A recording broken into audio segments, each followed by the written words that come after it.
Hi friends, welcome to AH times. Friends, మన యొక్క AP రాష్ట్ర వ్యాప్తంగా తల్లికి వందనానికి సంబంధించినటువంటి 13,000 రూపాయలు రేపు ఉదయం 10 గంటల వరకైతే మనకు పంపిణీ అయితే చేయబోతున్నారు.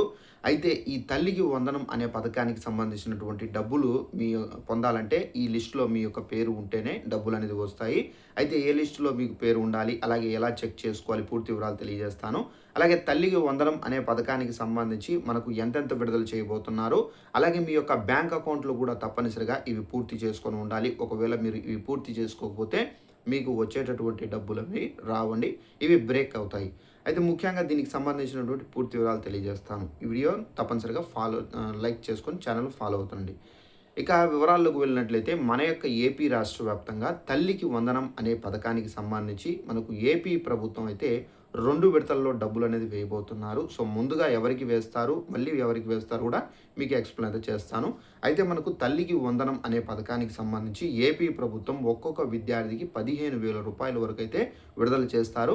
అయితే ఈ 15,000 రూపాయలు విడుదల చేసిన తర్వాత దీంట్లో 2,000 రూపాయలు ఏదైతే ఉందో ఇది పాఠశాలలకు సంబంధించి కట్ చేసుకొని మిగిలినటువంటి 13,000 రూపాయలు ఏవైతే ఉన్నాయో ఈ 13,000 రూపాయలు సో విద్యార్థులకు సంబంధించినటువంటి తల్లిదండ్రులు ఎవరైతే ఉన్నారో వారి ఖాతాల్లో అయితే జమ చేయడం అయితే జరుగుతుంది. అయితే ఈ పథకానికి సంబంధించి మనకు మొత్తంగా మనం చూసుకున్నట్లయితే 10,120 కోట్ల రూపాయలైతే ప్రభుత్వం అయితే విడుదల చేయబోతున్నారు. అలాగే మనకు ఈ పథకానికి సంబంధించి మనకేంటంటే 67,47,190 మంది విద్యార్థులు, అలాగే 42,70,802 మంది తల్లిదండ్రుల ఖాతాల్లో, సంరక్షకుల ఖాతాల్లో ఈ పథకానికి సంబంధించినటువంటి డబ్బులు అనేవి విడుదలవుతాయి. అయితే మనకు ఈ పథకానికి సంబంధించి ఇక్కడ ఎస్సీ కార్పొరేషన్ విద్యార్థులు ఎవరైతే ఉన్నారో వారికి సంబంధించి 13,85,000 మందికి అయితే విడుదల చేయబోతున్నారు. ఇక బీసీఏ కార్పొరేషన్కి సంబంధించి 12,09,000 మందికి అయితే విడుదల చేయబోతున్నారు. ఇక మనకు బీసీడీకి సంబంధించి 10,09,000 మందికి అయితే ఇది విడుదల చేయబోతున్నారు.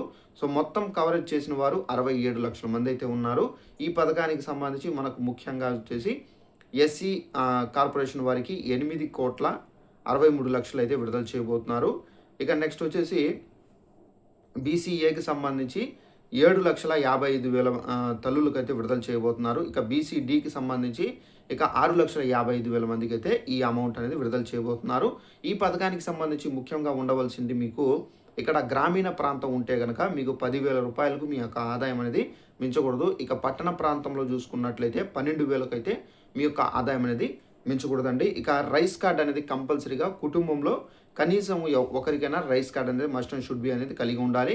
ఇక భూ పరిమితిని చూసుకున్నట్లయితే 3 ఎకరాలు, ఇక్కడ 3 ఎకరాలు భూమి, 10 ఎకరాల మెట్ట భూమి లేదా కలిపి 10 ఎకరాల కన్నా తక్కువ ఉండాలి. ఇక్కడ వీలర్ వాహనం చూసుకున్నట్లయితే ఎటువంటి కుటుంబ సభ్యుడి పేరు మీద ఉండకూడదు. ట్యాక్సీ, ట్రాక్టరు, అలాగే ఆటో మినహాయింపు అయితే ఇవ్వడం అయితే జరిగింది. ఇక విద్యుత్ వినియోగం 12 నెలల సగటు వినియోగం 300 యూనిట్ల కన్నా తక్కువ ఉంటే ఈ పథకానికి సంబంధించి అర్హులు. ఇక మున్సిపల్ ఆస్తి 1000 చదరపు అడుగులు అంతకంటే ఎక్కువ ఉంటే అనర్హులు. ఇక ప్రభుత్వ ఉద్యోగం అనేది ఉన్నవారికి ఈ పథకాన్ని అయితే ఎలిజిబుల్ కారు. ఇక నెక్స్ట్ వచ్చేసి ఆదాయ పన్ను అనేది ఎటువంటి సభ్యుడు ఆదాయ పన్ను చెల్లించిన స్థితిలో అయితే ఉండకూడదు. ఇక ఈ పథకానికి సంబంధించి ముఖ్యంగా మనకు జూలై 22వ తేదీన ఈ పథకానికి సంబంధించినటువంటి 64,76,590 మంది వెరిఫైడ్ విద్యార్థుల యొక్క తల్లుల ఖాతాల్లో ఈ యొక్క చెల్లింపులు అనేది జరుగుతాయి. అలాగే 22వ తేదీన మనకేంటంటే స్వర్ణ గ్రామము, స్వర్ణ వార్డు కార్యాలయంలో అభ్యంతరాలు, ఫిర్యాదులు అనేది మీరు నమోదైతే చేయాల్సి అయితే ఉంటుంది. ఇక 25వ తేదీ ప్రస్తుత విద్యా సంవత్సరానికి సంబంధించి పరిగణనలో కోసం మనకు క్లాస్ 1 నుంచి ఇంటర్మీడియట్, జూనియర్ కొత్త ప్రవేశాలకు సంబంధించి ఎవరైతే అప్లై చేసుకొని ఉంటారో వారందరికీ సంబంధించి ఆగస్టు 30వ తేదీన అయితే ఈ అమౌంట్ అనేది వేయడం అయితే జరుగుతుందండి. సో ఇక ఈ పథకానికి సంబంధించి మనకు 2 విడతలుగా ఫస్ట్ వచ్చేసి మనకు జూలై 22న వేస్తారు. నెక్స్ట్ ఆగస్టు 30న వేస్తారు. సో యాక్చువల్లీ ఇప్పుడు ఎలిజిబుల్ లిస్టులో ఎవరైతే ఉన్నారో వారికి ఏంటంటే జూలై 22న అయితే వేసేస్తారు. ఒకవేళ కొత్తగా జాయిన్ అయి ఉంటే కనుక ఫస్ట్ క్లాస్ నుంచి ఇంటర్మీడియట్ వరకు కొత్తగా ప్రవేశాలు ఉంటే కనుక అలాంటి వారికి సంబంధించి వెరిఫికేషన్ అనేది చేసి ఎలిజిబుల్ లిస్టులో పేరు వచ్చిన తర్వాత నెక్స్ట్ వాళ్ళకి ఏంటంటే డైరెక్ట్గా ఆగస్టు 30వ తేదీన వేయడం అయితే జరుగుతుందండి. ఇక ఈ పథకానికి సంబంధించి ముఖ్యంగా మీరు చేసుకోవాల్సింది ఏంటి మీ యొక్క బ్యాంక్ అకౌంట్లకు దానికి సంబంధించి కూడా మీకు ఎక్స్‌ప్లెయిన్ అయితే చేస్తాను. అయితే ఈ పథకానికి సంబంధించి ఆంధ్రప్రదేశ్ ప్రభుత్వం ఈ నెల జూలై 22న తల్లికి వందనం నగదు జమ చేయబోతుంది కాబట్టి, అయితే రాష్ట్రంలో వేలాది మంది విద్యార్థులకు ఇంకా ప్రక్రియ అనేది పూర్తిగా కాలేదు. అయితే ముఖ్యంగా మీరు గుర్తుపెట్టుకోవాల్సింది ఇంటర్ మొదటి సంవత్సరము ఎస్సీ విద్యార్థులకు ఇంకా బ్యాంక్ అకౌంట్ అనేది ఓపెన్ కాలేదు. ఇక వెంటనే కొత్త బ్యాంకు తెరిచి కొత్త బ్యాంకు ఖాతా తెరిచి NPCI national payment corporation of India Aadhaar seeding పూర్తి అనేది చేయాల్సి ఉంటుంది. ఇక బ్యాంకుల్లో లేట్ అయితే కేవలం ₹200 పోస్ట్ ఆఫీసు ఐపీపీబీలో అకౌంట్ అనేది తెరుచుకోవచ్చు. ఇక Aadhaar card, 10th marks memo, linked mobile number తప్పనిసరిగా అయితే ఉండాలి. ఇక ఆగస్టు 30న ఫైనల్ లిస్ట్ అనేది లబ్ధిదారులు నిధులు అనేది పంపిణీ జరుగుతుంది.